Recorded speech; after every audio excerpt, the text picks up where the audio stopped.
रही बात हमारे अगर दल में आते हैं तो हमें इसका कोई कहिए कि वो नहीं है, विशेष कोई आपत्ति नहीं है और आते हैं तो स्वागत है उनका, बिल्कुल स्वागत करेंगे। नहीं, आप क्या होता हुआ देख रहे हैं?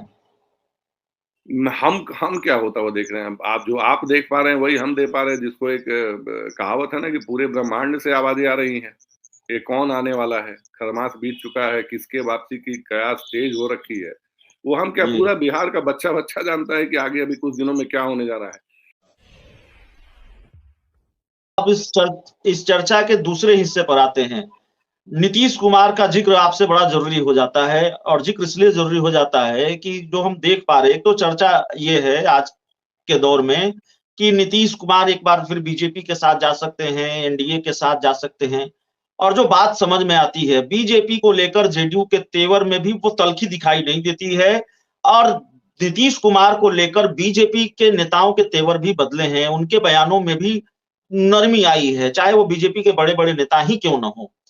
जी। अगर नीतीश कुमार साथ आ जाते हैं बीजेपी के, एनडीए में आते हैं, आपको तो कोई दिक्कत नहीं होगी।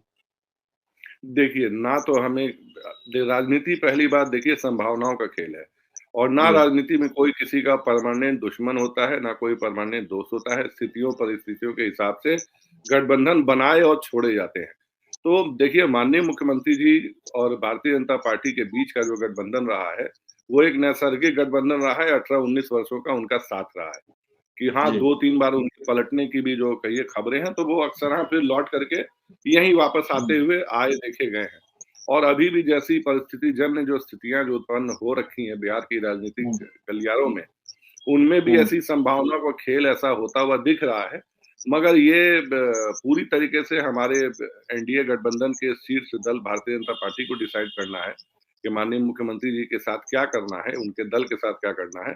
और रही बात हमारे अगर दल में आते हैं तो हमें इसका कोई कहिए कि वो नहीं है, विशेष कोई आपत्ति नहीं है और आते हैं तो स्वागत है उनका, बिल्कुल स्वागत करेंगे। नहीं, आप क्या होता हुआ देख रहे हैं?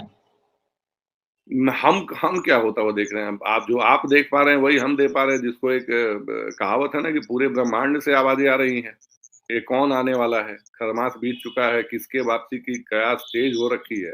वो हम क्या जी, पूरा बिहार का बच्चा-बच्चा जानता है कि आगे अभी कुछ दिनों में क्या होने जा रहा है।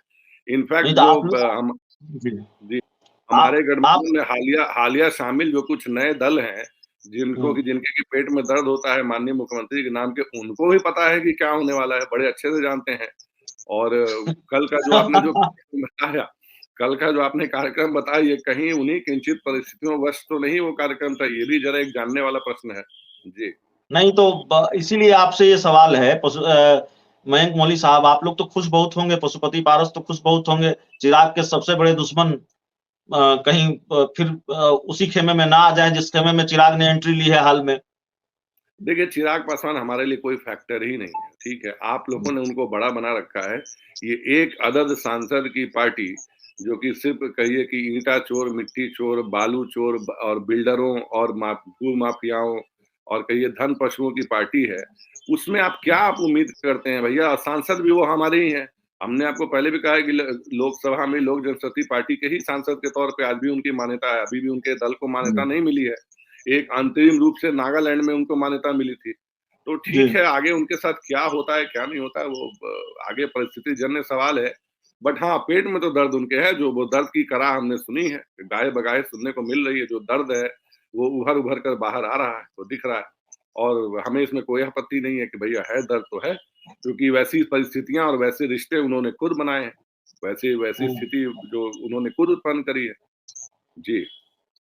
तो क्या ये माना जाए कि नीतीश कुमार अगर एनडीए के साथ आते हैं, तो चिराग पासवान अलग राह ले लेंगे, इसकी भी गुंजाइश है आपको? देखिए, नीतीश इन, चिराग आउट, ये पूरी दुनिया जी, जानती है, ठीक है। जी, अगर लेकिन हाँ, मैं रही बात एक और आपको बता दूँ कि कथित युवराज जो है अपनी बातों से पलटने के लिए भी माहिर हैं। तो इसे अभी हुँ, स्थितियाँ जो हैं ये 2025 वाली नहीं है, 2020 वाली नहीं है, अभी 2024 है बीच में। अभी खुद के हुँ, सदन पहुँचने की बारी है। हमारे हुँ, नेता श्री प्रिंस राज जी ने आज से 2-3 साल पहले एक वक्तव्य दिया था, चुनाव नज़दीक आने दीजिए, ये सभी के पैर पड़ते दिखाई देंगे।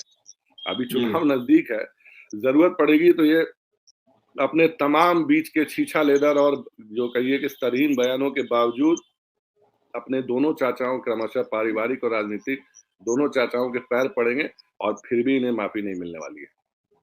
चलिए, तो मयंक मौली साहब, हमसे जुड़ने के लिए, अपना समय देने के लिए बहुत बहुत धन्यवाद आपका। बहुत बहुत धन्यवाद।